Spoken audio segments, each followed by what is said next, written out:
त्यानंतर येते वृश्चिक राशी. तर वृश्चिक राशीसाठी गुरुचं राशी परिवर्तन कसं असणार आहे? खूप लाभदायक.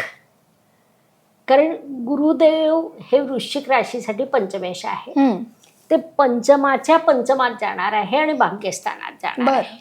मग होतं काय ना, भावात भावम नियम. एखादा ग्रह त्या स्थानाच्या तेवढेच स्थान पुढे गेला की तो अत्यंत प्रबळ होतो.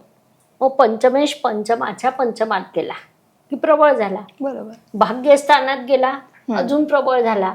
भाग्यस्थानात पंचमेश उच्चीचा आहे म्हणजे प्रचंड प्रबळ झाला. खूप भाग्यवान राशींमध्ये एक येणारी रास म्हणजे वृश्चिक रास. त्यामुळे वृश्चिक राशीला याचा प्रचंड लाभ होणार आहे. वृश्चिक राशीसाठी गुरुदेव धनेश आहेत.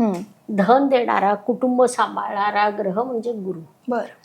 पंचमेश आहे, शिक्षण, संतती, प्रणय या सगळ्या विषयाचा निर्णय घेणारा ग्रह वृश्चिक राशीसाठी गुरु. आता ते जाणार आहे भाग्यस्थानात. भाग्य प्रबळ होईल. एरवी जी कार्य वृश्चिक राशीला आजपर्यंत फक्त स्वतःच्या परिश्रमाने करायची होती.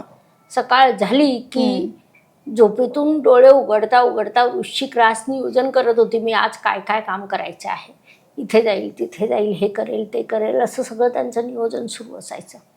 तेवढं हार्डवर्क करूनही जे प्राप्त होत नव्हतं ते आता गुरुदेव भाग्याने सहज देतील. बरं. आणि ते भाग्यस्थानात पोहोचले आहे. त्यामुळे वृश्चिक राशीला त्याचा खूप लाभ होईल. भाग्यस्थानातल्या गुरुदेवांची पंचम दृष्टी वृश्चिक राशीवर पडेल. बरं. त्यामुळे ज्ञानवृद्धी होईल, एखाद्या विषयात सखोलता प्राप्त होईल. वृश्चिक जातकांना ना एक एक्स्ट्रा सेन्स असतो, सिक्स्थ सेन्स, की काही गोष्टी न बोलता त्यांना कळून जातात. ते एक्स्ट्रा ज्ञान त्यांच्याकडे असतं. म्हणजे आपण खूप बोलूनही जो विषय आपल्यापर्यंत पोहोचत नाही, वृश्चिक जातक कोपऱ्यात बसलेला असतो आणि त्याने सगळ्यांना ओळखून घेतलेलं असतं की त्याच्या मनात काय आहे. नक्कीच. ती डेप्थ त्यांना आहे. त्यांच्या त्या स्किलमध्ये अजून वाढ होईल.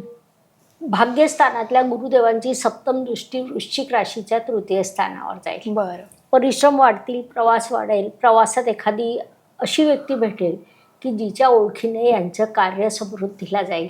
बरं. त्यातूनही त्यांना लाभ होईल. त्यानंतर भाग्यस्थानातल्या गुरुदेवांची नवम दृष्टी पंचम स्थानावर जाईल. बरं. तिथे ऑलरेडी शनिदेव विराजमान आहे. शनिदेव काय करत होते ना, वृश्चिक राशीला शनिकारक नाहीये.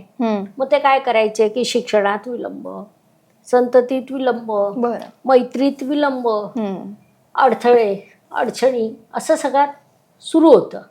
मग आता गुरुदेवांची दृष्टी शनीवर पडल्यामुळे हा सगळा त्रास कमी होईल. बरं. आणि त्याचा फायदा वृश्चिक जातकांना होईल. म्हणजे गेल्या काही काळात वृश्चिक जातकांना काहीच प्राप्त होत नव्हतं. फक्त संघर्ष संघर्ष संघर्ष. त्यातून त्यांना कुठेतरी सुटका होईल आणि एक सकारात्मकता प्राप्त होईल. खूप चांगला काळ आहे वृश्चिक जातकांसाठी. त्यांनी लाभ घ्यावा, पैसा प्राप्त करावा, परिश्रम करावे. परिश्रमाशिवाय तर जगात काहीच मिळत नाही. बरोबर.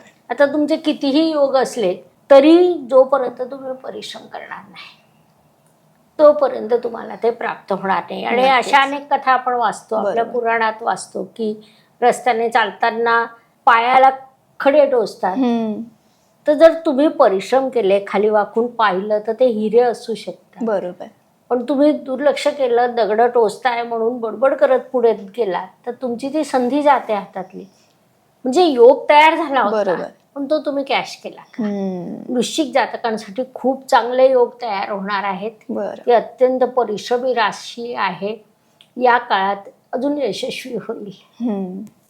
तर म्हणजे आता हे चांगले योग निर्माण होत आहेत ते ओळखायचे कसे, आणि हा जो काळ आहे जो सोन्याचे दिवस या राशीला घेऊन येणार आहे, तर ते दिवस कायम टिकून राहावे यासाठी काय उपाय करू शकतात वृश्चिक राशी? ओळखायचे कसे हा खूप आउट ऑफ द वे वेगळा प्रश्न आलाय. कसं होतं ना की गुरुदेव जेव्हा सकारात्मक होतात आपल्या लक्षात येत नाही की गेली काही दिवस आपण एखाद्या व्यक्तीला सांगत होतो, मित्राला, बाबा रे हे कर, बाबा रे हे कर, तो दुर्लक्ष करत होता. अचानक तो ऐकायला लागतो. बरं. मुलं जी अभ्यास करतच नव्हती ती शांतपणे येऊन अभ्यासाला बसून जातात. तुमचं पेमेंट अडकलेलं होतं, देईल 2 दिवसांनी असं बॉस सांगत होता. अचानक पेमेंट काढून देऊन टाकलं. बरं. एखादा विषय तुम्हाला अभ्यास करूनही समजत नव्हता, तो सहज समजून गेला. बरं. तुमचे गुरुदेव पॉझिटिव्ह झाले. बरं. ही ओळखण्याची सोपी पद्धत आहे. त्यामुळे गुरुदेव सकारात्मक झाले, कोणतीही राशी या पद्धतीने ओळखू शकते की जे यापूर्वी घडत नव्हतं ते सहज घडायला लागलं, म्हणजेच गुरुदेव तुमच्यासाठी सकारात्मक झाले. बरं. मग आता काय करायचं ना, उपाय करायला हवे, कारण की ग्रह हे आपल्याला देत आहेत. बरोबर.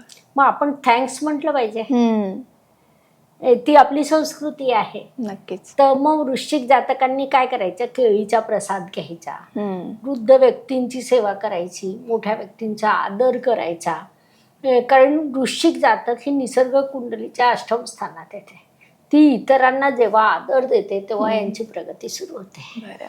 केळीचा प्रसाद घ्यायचा म्हणजे नक्की काय करायचं आहे? म्हणजे केळी घेऊन कोणत्याही मंदिरात जायचं, देवाला प्रसाद व्हायचा, इतरांनाही प्रसाद द्यायचा. बरं. केळी हा ना गुरुदेवांच्या कारकत्वात येते. बरं. आता केळीच्या बाबतीत सांगायचं झालं तर आपण फळांचा राजा म्हणतो आंबा. खऱ्या अर्थाने भूक भागवणारं फळ केळीच असतात. सगळ्यात स्वस्त आणि मस्त फळ केळी. एवढं मोठं फळ असून घड लागतात. बरोबर. मोठी फळं ही एक एक येतात झाडाला, पण केळी त्याला अपवाद आहे. बरोबर. कारण ते घडाच्या स्वरूपात, भव्य स्वरूपात मोठ्या प्रमाणात देणं ही गुरुदेवांची प्रवृत्ती आहे. बरोबर. ते गोड फळ आहे. म्हणजे हे सगळं गुरुदेवांच्या कारकत्वात येणाऱ्या गोष्टी केळीतून आपल्याला मिळतात. आणि म्हणून केळीचं महत्व खूप आहे. केळीच्या झाडासमोर तुम्ही दिवा पण लावला तर त्याचे शुभ प्रभाव तुम्हाला या काळात प्राप्त होतात. बरोबर. तर वृश्चिक जातकांनी हे उपाय नक्की करावे. तुम्हाला काय बदल जाणवला किंवा नाही जाणवला तो लिहायचा. आणि कसं होतं ना, उपाय मी आज केला, उद्या सकाळी काय प्रभाव झाला असं बघू नका. पी हळद हो गोरी असं होत नाही. उपाय हे सातत्याने करा, श्रद्धेने करा, विश्वासाने करा. मला सांगा की तुम्ही हळदीचा उपाय केला, पैसे खर्च होत नाहीये, तुम्हाला श्रद्धा ठेवायची आहे. केळीचा उपाय केला, झाडाला प्रदक्षिणा घातल्या, हे सगळे उपाय खर्च न करता होणारे उपाय. बरोबर. मग तुम्हाला काय ठेवायचे, श्रद्धा ठेवायची आहे. पूर्वीच्या काळी जुने लोक म्हणायचे 2 हात और तिसरा सर. कारण 2 हात और तिसरा सर हे जेव्हा ते म्हणायचे तेव्हा त्याचा अर्थ पूर्ण श्रद्धा. बरोबर. तर वृश्चिक जातकांनी जे काही उपाय करायचे ते पूर्ण श्रद्धेने करायचे. त्याचे तुम्हाला अत्यंत सकारात्मक प्रभाव प्राप्त होतील आणि या 120 दिवसात खूपच चांगले प्रभाव प्राप्त होतील. नक्कीच. वृश्चिक राशीच्या लोकांना गुरुचं राशी परिवर्तन खूप लाभदायक ठरणार आहे. मॅडमनी सांगितलेले उपाय सुद्धा तुम्ही करून पहा, ते अनुभव शेअर करा, पण या उपायांमध्ये सातत्य असू द्या आणि श्रद्धा मात्र हवीच आहे.